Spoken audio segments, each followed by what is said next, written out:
ಮೆಟ್ಟಿಲು ಕೇಳ್ತದೆ ಗುಡಿಯೊಳಗಿನ ಕಲ್ಲಿನ ದೇವರಿಗೆ.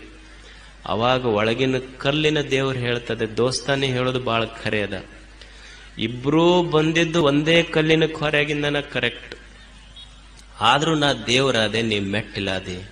ಯಾಕಂದ್ರ ನಮ್ಮನ್ನೇನು ಮಾಡುವ ಶಿಲ್ಪಿ ಇದ್ನಲ್ಲ, 2 ಕಲ್ಲು ತಂದು ಮೊದಲು ನನ್ನ ತಗೊಳ್ಳಿಲ್ಲ, ಅವ ಮನದಲ್ಲಿ ನಿನ್ನ ತಗೊಂಡು ಮಾಡಬೇಕಂತ ಹಿಂಗ ಒಂದು ಸುತ್ತಿಗೆ ಇಟ್ಟು ಉಳಿ ತಗೊಂಡು ಹೊಡಿಲಿಕ್ಕೆ ಶುರು ಮಾಡ್ದ. ಒಂದು 100 ಏಟ್ 200 ಏಟ್ ಹಾಕದ. ನೀ ಅಂದಿ, ಇಷ್ಟು ಹೊಡೆತು ಬಿದ್ರೆ ನನಗೆ ತಡ್ಕೊಳಕ್ ಆಗೋದಿಲ್ಲ ಅಂತ ಒಂದೇಟಿಗೆ ಪಟ್ ಅಂತ 2 ಹೋಳಾದಿ, ನಿನಗವ ಇದು ಮೂರ್ತಿ ಆಗೋದಿಲ್ಲ ಅಂತ ಮೆಟ್ಲ ಮಾಡ್ದ. ನನಗ ಒಂದು 100 ಬಿಟ್ಟು 1000 ಬಿಟ್ಟು 10,000 ಹೊಡೆದ್ರು ನಾನೇನ್ ಜಪ್ಪ ಅನ್ಲಿಲ್ಲ, ಸುಮ್ಮನೆ ತಡ್ಕೊಂಡು ಎಷ್ಟರ ಹೊಡಿಲಿವ ಅಂತಂದು. ಅವ ಹೊಡೆದಿದ್ದು ತಡ್ಕೊಳ್ಳಾರ್ದಿಕ್ಕ ನೀ ಕಾಲ್ ತೊಳಸ್ಕೊಳಕತ್ತಿ, ಹೊಡೆದಿದ್ದ